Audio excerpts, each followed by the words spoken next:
in 0 hour. I think so. It is a record during the lunch time. अब Shri Akhilesh Yadav ji Shri budget सामान्य चर्चा पे केंद्रीय बजट पर श्री अखिलेश यादव। धन्यवाद सभापति महोदय। मैं आपका विशेष धन्यवाद देता हूं कि आपने मुझे बजट पर बोलने का अवसर दिया है। मैं अपने सभी साथी जो विपक्ष के बोले हैं उनसे अपनी बात को जोड़ते हुए मैं भी इस बजट के विरोध में खड़ा हुआ हूं। अध्यक्ष महोदय, ये बजट टारगेटेड बजट है, ये बजट फोकस्ड है। ये टारगेटेड फोकस्ड उन लोगों के लिए है जो बहुत संपन्न हैं, बड़े लोग हैं, उद्योगपति हैं, उनके लिए ये बजट बना हुआ है। और जो बात कही जा रही है कि भारत को विकसित राष्ट्र बनाने के लिए, मुझे इसमें कोई रोड मैप नहीं दिखाई देता है। और रोड मैप इसलिए नहीं दिखाई देता अध्यक्ष महोदय कि जैसे ही बजट आया, सभापति महोदय, जैसे ही बजट आया हम लोगों ने वो तस्वीरें देखी हैं। वो जो तस्वीरों में दिख रहा है, इधर हाथों में हथकड़ी और पैरों में बेड़ियां, क्या सभापति महोदय 10 बजट इस देश के लिए इसलिए बनाए गए थे कि जब 11वां बजट आएगा तो पूरा देश और पूरी दुनिया ये देखेगी कि भारत के लोग हथकड़ी लगा करके और बेड़ियों को लगा करके भारत लौटाए गए। सभापति महोदय, मैं आपके माध्यम से ये बात कहना चाहता हूं कि अमेरिका जा रहे हैं तो पिछली बार हीरा लेकर के गए थे, इस बार सोने की जंजीर ले जाइएगा। जंजीर देखकर शायद उन्हें कोई और जंजीर याद आ जाए। और सभापति महोदय, हो सके तो कुछ बच्चे और महिलाओं को अपने साथ तो नहीं, किसी और जहाज में साथ लेते आएगा। वो जहाज भी तो भारत का ही होगा।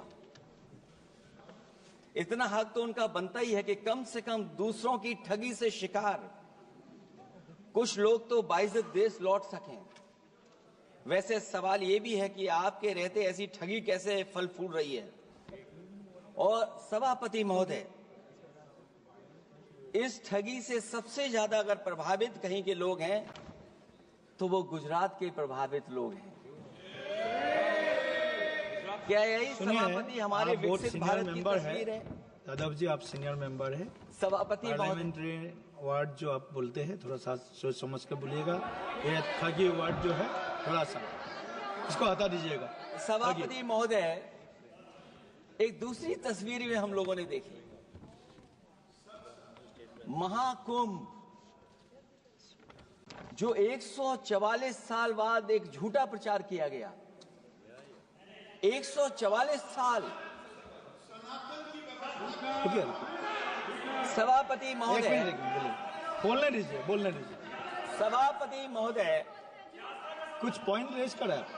सभापति महोदय, ये एक मिनट रुकिए, एक मिनट, जस्ट ए मिनट, एस्ट्रोनॉम, एक minute please, honourable member please. Yadav ji, एक मिनट प्लीज, आप बैठे। सभापति महोदय, यादव जी आप बैठे, एक मिनट, आप बोलिए। संविधान का आर्टिकल 25, 26, 27 और 28 ये कहता है कि आप किसी भी रिलीजन के खिलाफ किसी प्रकार की बातें नहीं कर सकते। ये लोग एंटी हिंदू है, ठीक है, ये लोग एंटी हिंदू है, ठीक है, पूरे कांग्रेस के। I got the point, देख लेंगे सर, देख लेंगे इसको। I will see, please be seated, आप लोग बैठिए, हम देख लेंगे। सभापति महोदय, हम देख लेंगे, आप बैठिए प्लीज, आप बोलिए, हम देख लेंगे। गौरव जी बोला है ना, प्लीज आप लोग बैठिए, बोलने दीजिए, नेता को बोलने दीजिए, माननीय नेताजी को बोलने दीजिए। वो महाकुंभ की तस्वीर, ये क्या हो रहा है? ये भड़काना चाहते हैं, ये सभापति महोदय, एक मिनट, कोई आप भी ऐसा स्नान वर्ड करके नहीं आए हो। जो कोई भी आस्था के विरुद्ध में बोला है, आपको कोई उसको हटा अधिकार नहीं दीजिएगा। बनता है, आप स्नान करके नहीं आए हो। आपने स्नान नहीं किया कुंभ में। बोल दिया मैंने, सभापति बोल दिया महोदय, मैंने, बोल दिया प्लीज। आप वो हटा दिया जाएगा, हटा दिया जाएगा वो। सभापति महोदय, इन्होंने कुंभ में स्नान नहीं किया। आप इधर देखिए, शहर पर देखिए, उधर मत देखिए, शहर को संबोधन कीजिए। अगर फोटो आई होती तो मैं जैकेट वाली भी फोटो देख लेता। आपका कोई गलत फोटो दिखा है, सभापति महोदय, ऐसा लग रहा है। विकसित भारत की जो दूसरी तस्वीर देखी जी, वो तस्वीर न केवल हम लोगों को दुख पहुंचाती है, बल्कि तमाम वो सनातन को स्वीकार करने वाले लोग, उनको दुख पहुंचाया होगा। सभापति महोदय, अगर लोग तकलीफ में रहे, परेशानी में रहे, और ये पहली बार हुआ होगा ऐसा कि लोग 300 किलोमीटर के जाम में फंस गए। न केवल एक मुख्यमंत्री सभापति महोदय, उन्हें 2-2 मुख्यमंत्रियों को लगाना पड़ा कि कैसे जाम रुक जाए। सभापति, इसके साथ साथ इन्हीं के संगठन के लोगों को जब लगा कि वो व्यवस्था नहीं बना सकते, तो इतने दिनों बाद इनके संगठन के लोगों की अपील है कि भारतीय जनता पार्टी के कार्यकर्ता बाहर आए और लोगों को सुविधा दें, परेशानी दें। ये बात तब सभापति आई है जब लोग दुख, तकलीफ, परेशानी की वजह से इनके खिलाफ चिल्लाने लगे, इनके खिलाफ बोलने लगे। सभापति महोदय, मैं ये पूछना चाहता हूं, जिस स्नान के लिए प्रधानमंत्री गए हो, देश के राष्ट्रपति गए हो, उपराष्ट्रपति गए हो, मंत्री गए हो, क्या यही विकसित भारत की तस्वीर होगी जिसमें आप ट्रैफिक मैनेज नहीं कर पा रहे हैं? आप हर शहर में ये कहा गया कि कोई शहर से निकले नहीं, सब के सब वहीं पर रुक जाएं, आगे नहीं जा सकते, दर्शन नहीं कर सकते। अगर ये सच्चाई नहीं है सभापति महोदय, सब बॉर्डर सील हुए हैं, जितना भारत के लोग सब बॉर्डर सील हुए हैं, और फिर चांद पर पहुंचने का क्या फायदा जब जमीन की समस्याएं न दिखती हों आपको? जमीन की समस्याएं न दिखती हों। और सभापति महोदय, मैं सरकार से जानना चाहता हूं, वो ड्रोन कहां हैं? वो जो डिजिटल इंडिया की बात कही गई थी, वो कहां है? जो लोग अभी तक इस बात की डिजिट नहीं दे पा रहे हैं कि कितने लोगों की जान गई है, कितने लोग वहां पर खो गए हैं। सभापति महोदय, इधर विज्ञापन और कार्टूनों की बड़ी चर्चा हो रही थी। मुझे याद है कि एक दिन मैंने अखबार देखा, अंग्रेजी अखबार, और मैं समझता हूं ये माननीय सदस्य जितने लोग रहे होंगे उन्होंने वो अखबार जरूर देखा होगा, न्यूज़पेपर, और उसके फ्रंट पेज पर एक विज्ञापन था, और उस विज्ञापन की जो तस्वीर थी उसमें एक जानवर, मुझे पहचान में नहीं आ रहा, वो शायद गधा रहा होगा, वो जेल के अंदर है। मेरा मन नहीं माना, मैंने उसी दिन सरकार को जगाने के लिए लिखा, और मैं आज सभापति महोदय सरकार के माध्यम से जानना चाहता हूं कि डिजिटल इंडिया करते करते साइबर क्राइम, साइबर लूट और डिजिटल अरेस्ट कितना बढ़ गया है। और जो विज्ञापन दिया था, इस जानकारी के बाद वो विज्ञापन दोबारा अखबार में नहीं आया। वो विज्ञापन की तस्वीर मैं नहीं दिखा सकता हूं, मैं समझता हूं माननीय मंत्री जी उस विज्ञापन को जानते होंगे और देखा होगा उन्होंने। जो विज्ञापन दिया, जनता का भारतीय रिजर्व बैंक से यह सवाल है कि वो अपने ऐसे विज्ञापनों में किसको चित्रित कर रहे हैं और क्यों, और वो कहां से आया है? क्या यह कोई प्रतीकात्मक चित्रण है? यदि हां, तो वो जानवर किसका प्रतीक है? क्या उस सिस्टम का जिसके कंधे पर स्वच्छ और सुरक्षित बैंकिंग की नैतिक जिम्मेदारी है, या उस मंत्रालय का जिसको सुरक्षित बैंकिंग का दायित्व निभाना चाहिए? अगर ये चित्रण जनता को दिखाना चाह रहा है कि ये बहुत ही अनैतिक भी है, जनता इसके लिए मानहानि का दावा भी कर सकती है। अगर आरबीआई यही दिखाना चाह रहा है, तो आप अपने खाता धारकों के प्रति बैंक का ऐसा नकारात्मक रवैया न केवल आपत्तिजनक है बल्कि घोर निंदनीय भी है। आरबीआई ऐसे विज्ञापनों से नहीं बल्कि अपने सिस्टम को चुस्त दुरुस्त करके वह जनता में बैंकिंग साक्षरता और बैंकिंग सजगता जागरूकता अभियान चलाकर जनता को सचेत और सावधान करें। उसी के बाद मैं समझता हूं जब भी हम लोग मोबाइल खोलते हैं कोई ना कोई आवाज सुनाई देती है उसके अंदर। क्या सभापति महोदय डिजिटल अरेस्ट के माध्यम से लाखों लाख रुपया नहीं लूटा जा रहा है?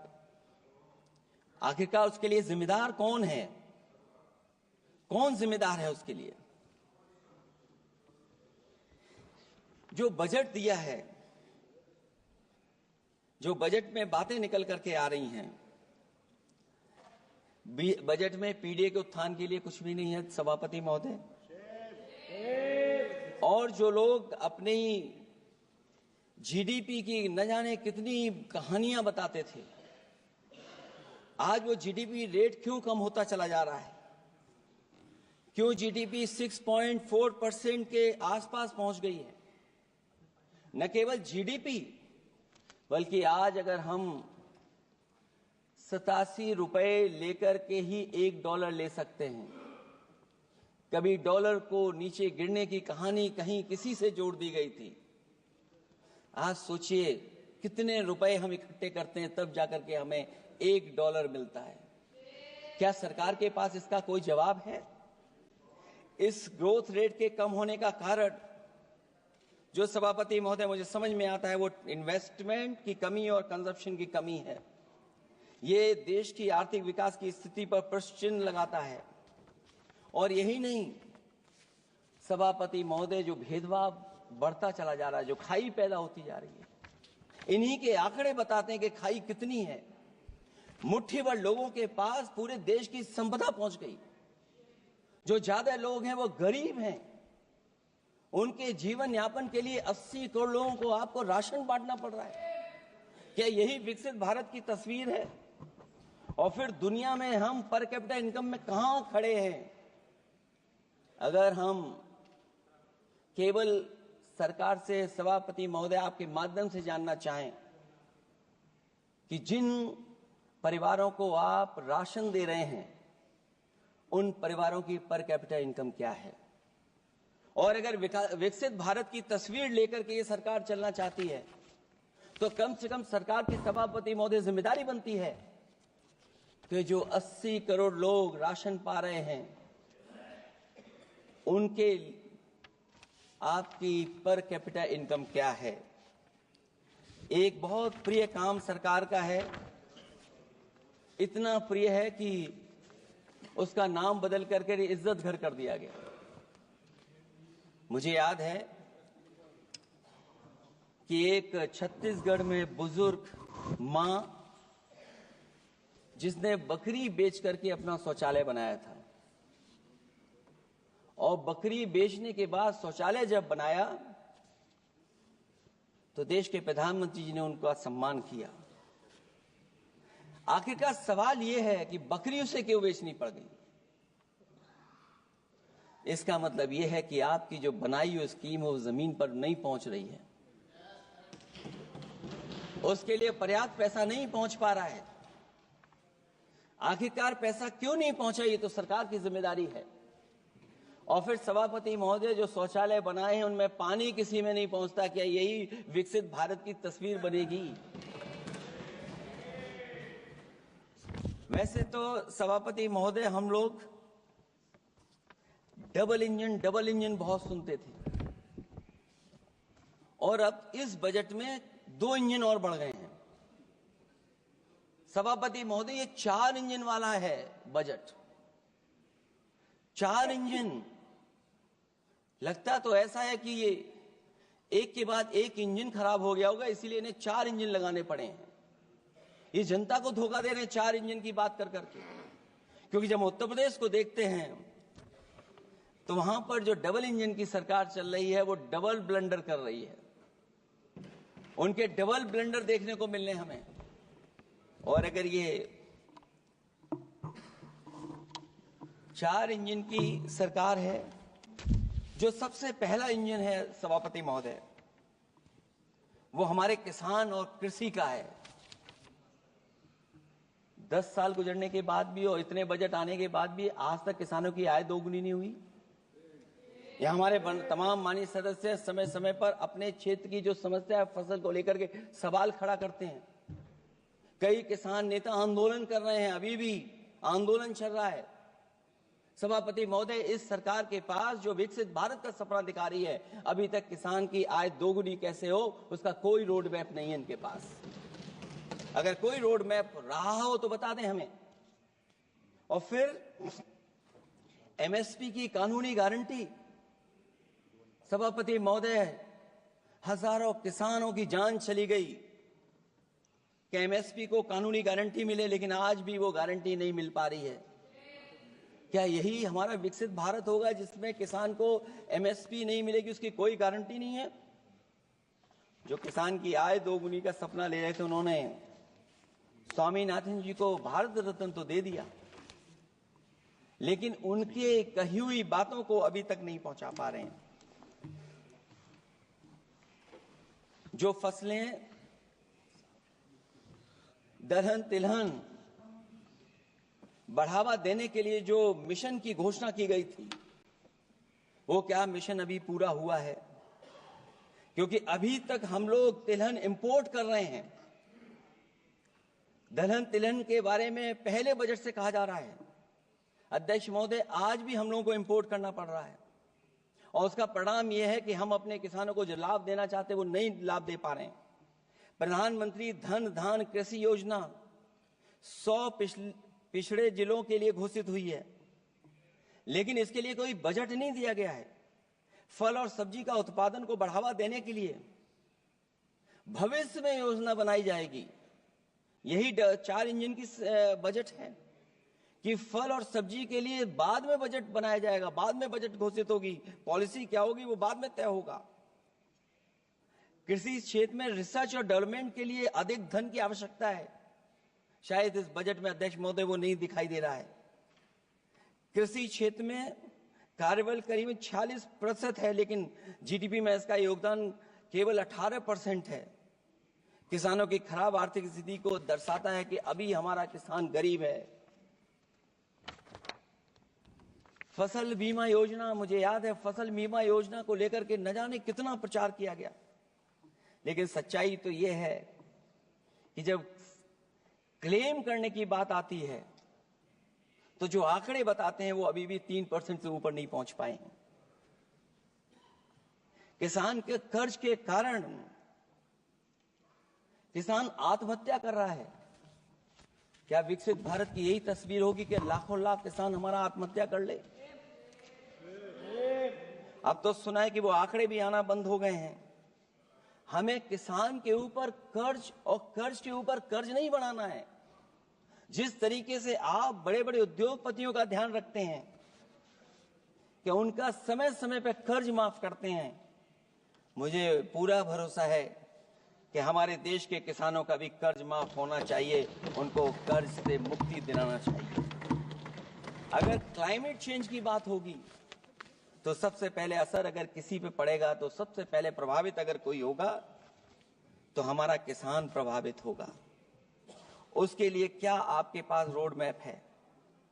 हमारे माननीय सदस्यों ने बहुतों ने कहा है जीएसटी को लेकर के न जाने क्या क्या सरकार बनाती है और जीएसटी से लगातार व्यापारियों को उलझा रही है।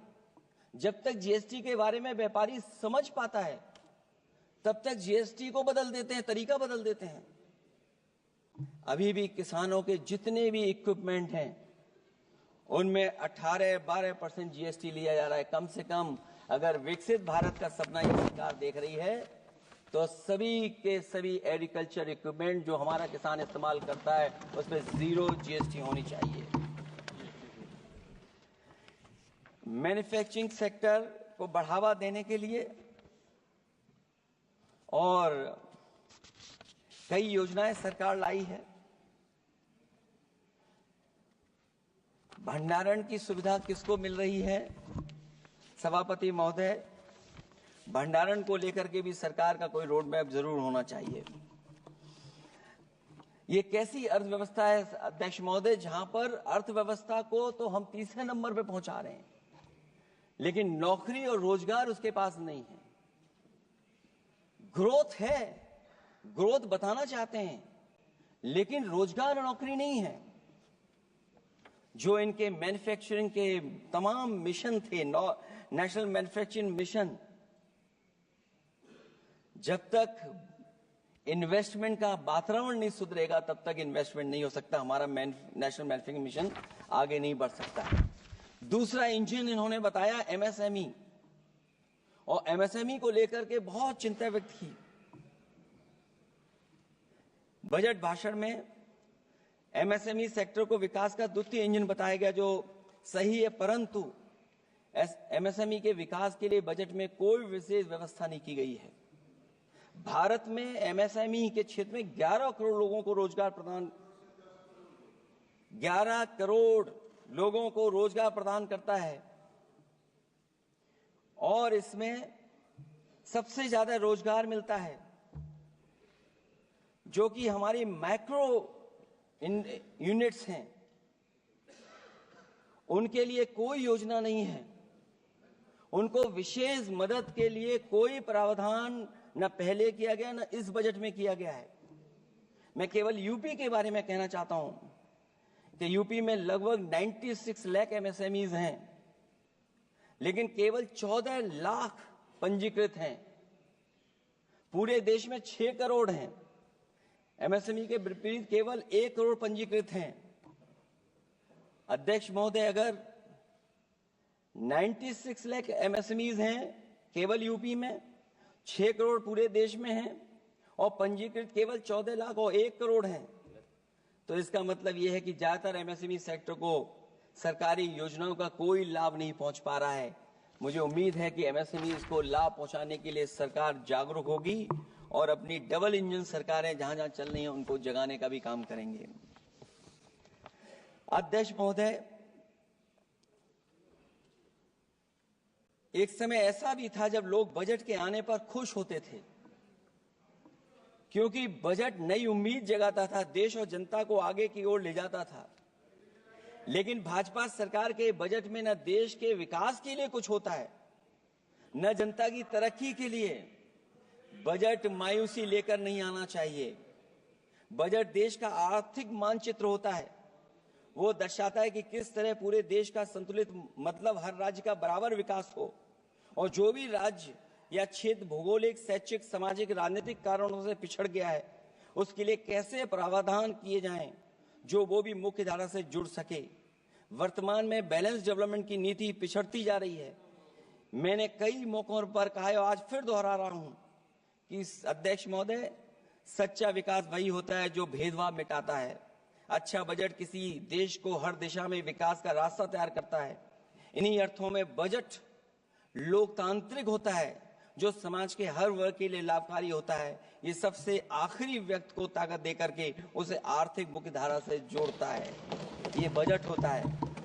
और मैं तो कहूंगा अध्यक्ष महोदय, मिट जाए अमीरी गरीबी के बीच की वो सब खाई जिसमें भेदभाव और गैर बराबरी की जड़ें जमाई। बजट के अंदर उसके लिए हमेशा एक दिल धड़कना चाहिए, जो आज भी भूख के सूचकांक के आंकड़े बनाकर देश के दिखावटी विकास के सच का भंडाफोड़ कर रही है। भूख मिटे, महंगाई घटे, यही बजट का सबसे बड़ा नारा होना चाहिए। निर्बल को सबल बनाना, निराशा को आशा में बदलना ही बजट का मानवीय पहलू होना चाहिए। बजट का सबसे बड़ा सिद्धांत कमजोर के प्रति हमदर्दी होना चाहिए।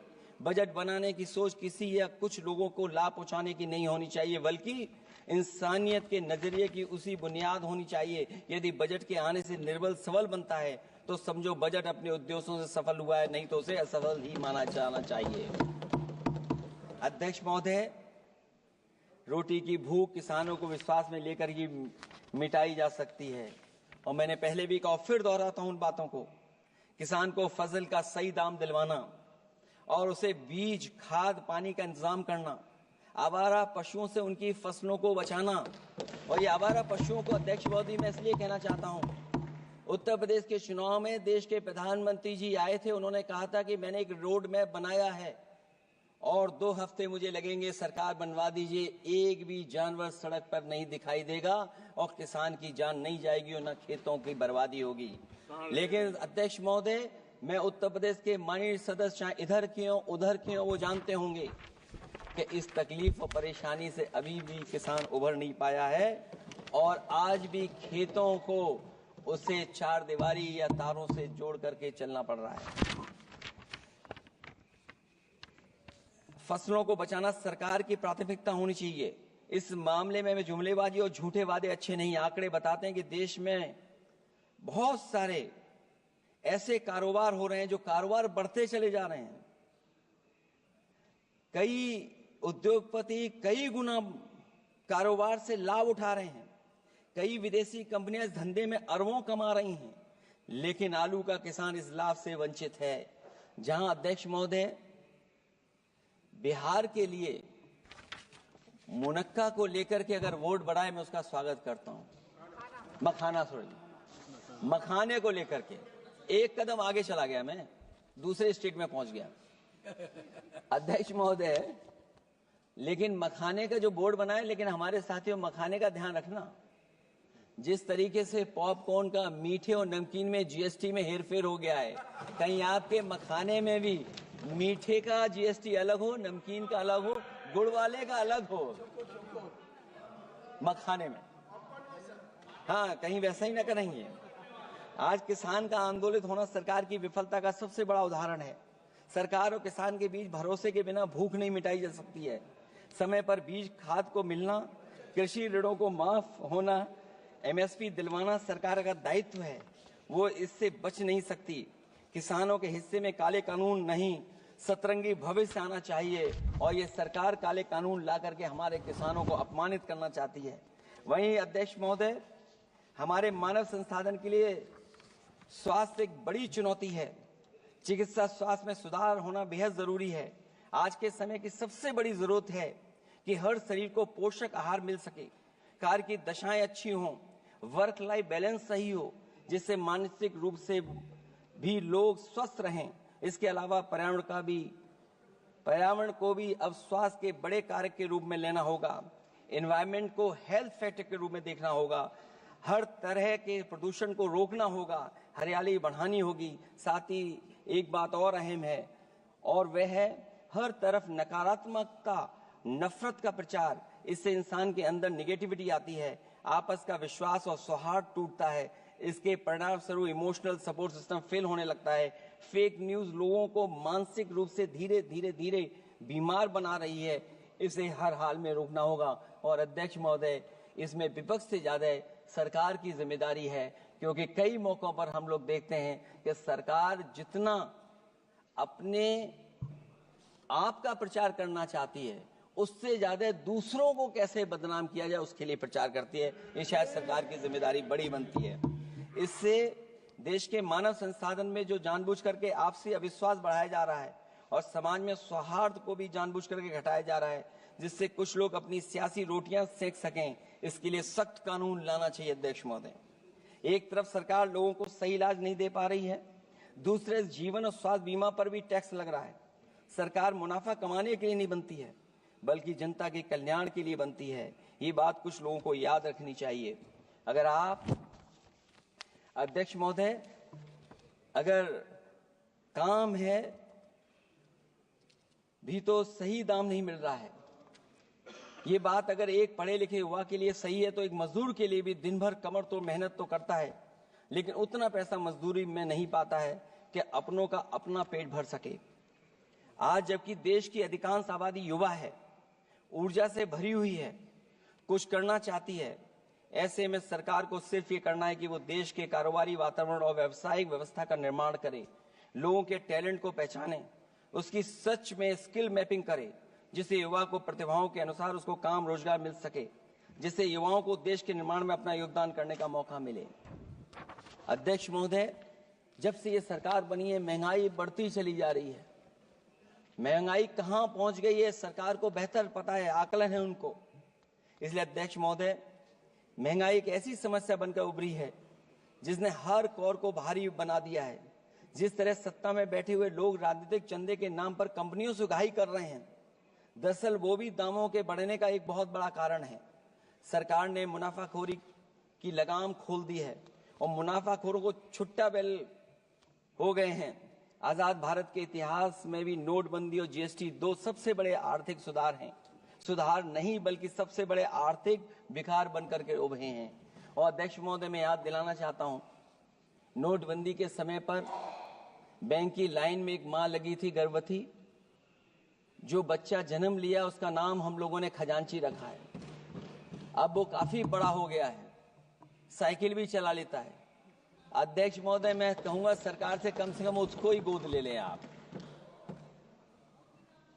अध्यक्ष महोदय, मैं चाहूंगा कि आप उसको गोद ले लीजिए।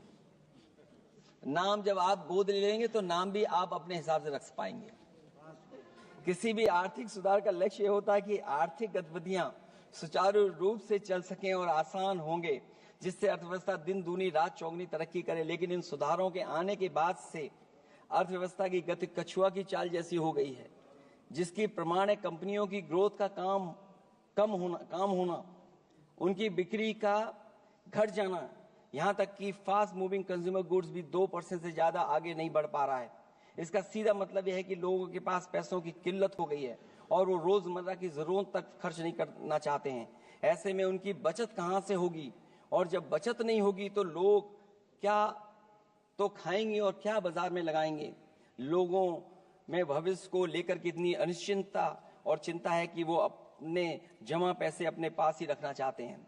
इसलिए व्यापार में बढ़ोतरी नहीं हो पा रही है, बैंकों में भारी किल्लत है, पूंजी का निर्माण नहीं हो पा रहा है और लोग निवेश के लिए आगे नहीं आ रहे हैं। और इसलिए मैं अध्यक्ष महोदय कहना चाहता हूं कि उत्तर प्रदेश सरकार ने एक बहुत बड़ा आयोजन किया था, इन्वेस्टमेंट मीट। 40 लाख करोड़ का एमओयू हुआ। मैं अध्यक्ष महोदय आपके माध्यम से जानना चाहता हूं सरकार से, अध्यक्ष महोदय मैं आपके माध्यम से सरकार से जानना चाहता हूं कि जो अपने आप को डबल इंजन की सरकार कह रहे हैं, वो उत्तर प्रदेश के इन्वेस्टमेंट के लिए क्या सहयोग कर रहे हैं।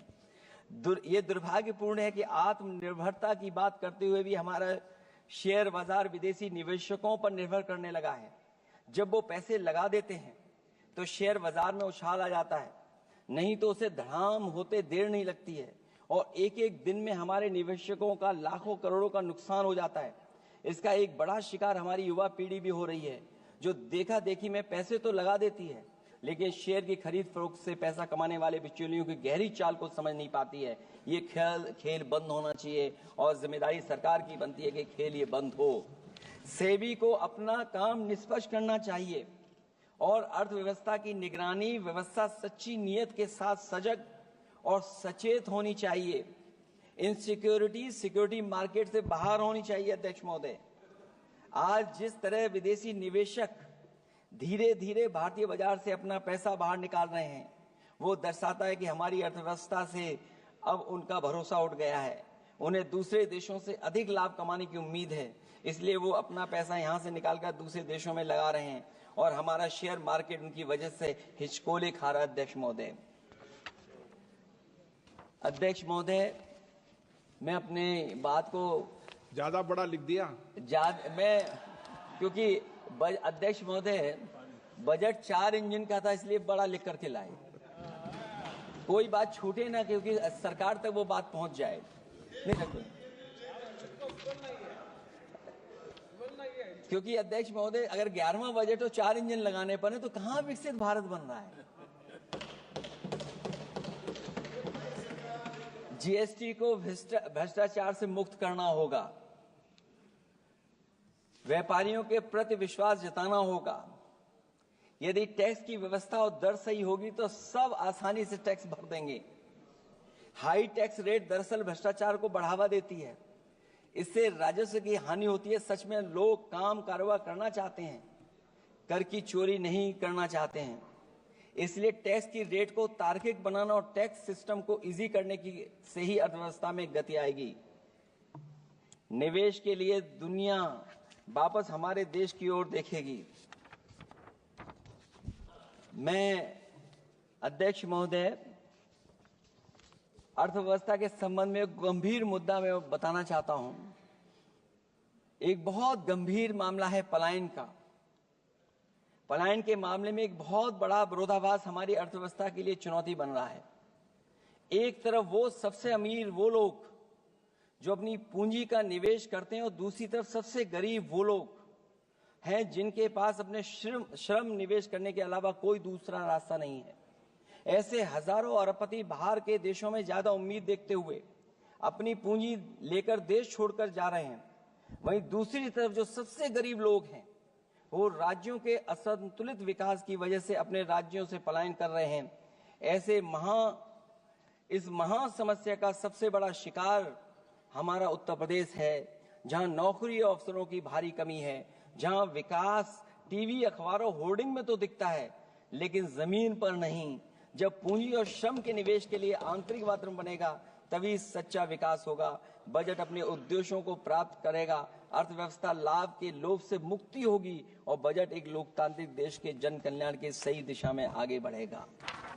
अध्यक्ष महोदय, बजट विकास में तेजी लाने का इसका मतलब यह है कि पिछले 11 सालों के भाजपा ने विकास के लिए कछुए की चाल चली है।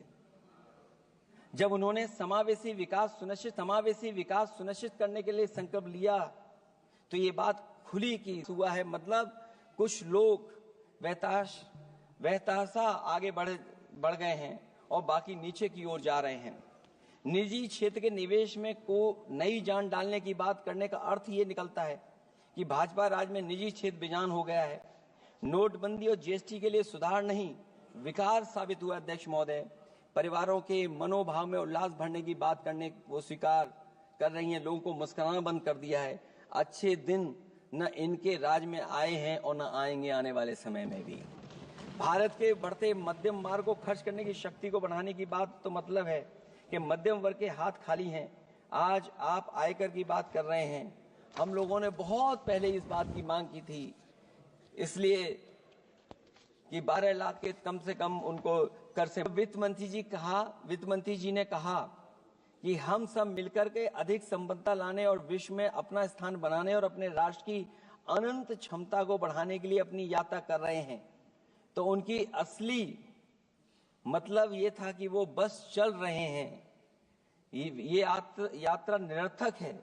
अगर 11 साल बाद भी मंजिल का अता पता नहीं है तो ये यात्रा कौन सी? अध्यक्ष महोदय, जब आपने कहा कि हमारे सामने प्रतिकूल भू राजनीतिक परिस्थितियां हैं, तो अध्यक्ष महोदय ये बताए सरकार कि आपने उन्हीं प्रतिकूलों को क्यों होने दिया, प्रतिकूल परिस्थितियों को क्यों बनने दिया? हमारे संबंध पड़ोसियों से क्यों खराब हुए? हमारी सीमाएं क्यों असुरक्षित हुई? हम क्यों अपनी बात अंतर्राष्ट्रीय पटल पर रखने में कामयाब नहीं हुए हैं? जब आपने कहा कि हमारी अर्थव्यवस्था सभी प्रमुख वैश्विक अर्थव्यवस्थाओं के बीच सबसे तेजी से बढ़ने वाली अर्थव्यवस्था है, तो आप ये क्यों भूल गए कि हमारा रुपया उनके शासनकाल में सबसे निचले स्तर पर पहुंच गया है? सबका विकास का आपका नारा सबका विनाश में कैसे बदल गया है? क्योंकि जब रुपया नीचे जाएगा तो विनाश का ही रास्ता खोलेगा। बड़े से लेकर छोटे उद्योग धंधे दुकानदारी सब चौपट क्यों हो गए हैं? मेक इन इंडिया, मुद्रा योजना, स्किल इंडिया, ये सब नाकामी की किताब के चैप्टर कैसे बन गए? वहां सवाल ये कि कैसे व्यापार कारोबार केवल कुछ लोगों के हाथ में ही सिमट गया और बाकी सबका काम धाम क्यों मिट गया? अध्यक्ष महोदय, हम भी मानते हैं कि कोई देश केवल उसकी मिट्टी से नहीं है, बल्कि देश उसके लोगों से है। लेकिन आप लोग ये बात सिर्फ कहते हैं, करते नहीं हैं। जनता आपके लिए बस नारे का विषय है। आप कहती हैं कि हमारे लिए विकसित भारत में शामिल हैं गरीबी से मुक्ति, 100% अच्छे स्तर की स्कूली शिक्षा, बेहतरीन सस्ती और सर्वसुलभ स्वास्थ्य सेवाओं तक पहुंच, 100% कुशल कामगार के साथ सार्थक रोजगार, आर्थिक गतिविधियों से 70% महिलाएं और देश को food basket of the world बनाने वाले किसान। अगर ये आपका लक्ष्य है, पर क्या आपके राज्य में अमीरी गरीबी की खाई नहीं बढ़ी? भू के इंडेक्स में हम कहां जा पहुंचे हैं? स्कूली शिक्षा का बजट कम नहीं हुआ, स्वास्थ्य सेवाएं महंगी नहीं हुई, यहां तक कि अपने स्वास्थ्य बीमा पर भी टैक्स लगा दिया है। आपने योग्य लोगों को बेरोजगारी के अंधेरे में धकेला, और आपके बड़े बड़े नेताओं ने तो यहाँ तक कह दिया कि कमी नौकरी की नहीं है, योग्यता की है। अपनी युवा पीढ़ी को हताश निराश करने का पाप आप लोगों ने किया है। कुशल कारीगर के नाम पर आपने युवाओं को डिलीवरी पर्सन बनाकर छोड़ दिया है। आपके राज्य में महिलाओं के खिलाफ अपराध के आंकड़े बढ़े हैं। ऐसे असुरक्षित माहौल में आप कैसे आर्थिक गतिविधियों में उनकी भागीदारी की बात कर सकते हैं? आपके मंत्रिमंडल में ही कितनी भागीदारी है, ये आपसे अच्छा और कौन जानता होगा। रही बात फूड बास्केट की, रही बात food basket of the world बनाने की बात, तो पहले आपसे आग्रह की आप अपने लोगों की थाली भर दीजिए। ऐसे हवाई जुमले उछालिए, कम उछालिए। इनमें अध्यक्ष महोदय, मैं अपनी बात को खत्म करता हुआ इतना ही कहना चाहता हूं कि इस बजट में जिन 6 क्षेत्रों में परिवर्तनकारी सुधार की बात कही गई है, उनमें से कराधान अब तक सफल नहीं होगा जब तक उसे सरल, पारदर्शी और ईमानदार नहीं बनाया जाएगा।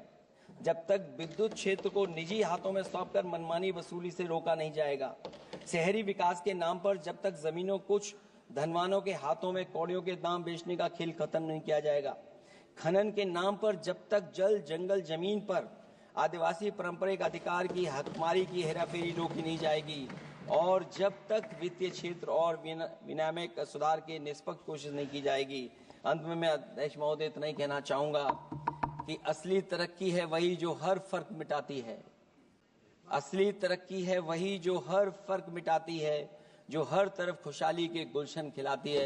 इन्हीं शब्दों के साथ अध्यक्ष महोदय मैं धन्यवाद देना चाहता हूं। मैं इस बजट का विरोध करता हूं। ये रोड मैप कहीं नहीं दिखाता है कि जिससे विकसित भारत बने। बहुत बहुत धन्यवाद अध्यक्ष जी आपका। श्रीमती हेमा मालिनी।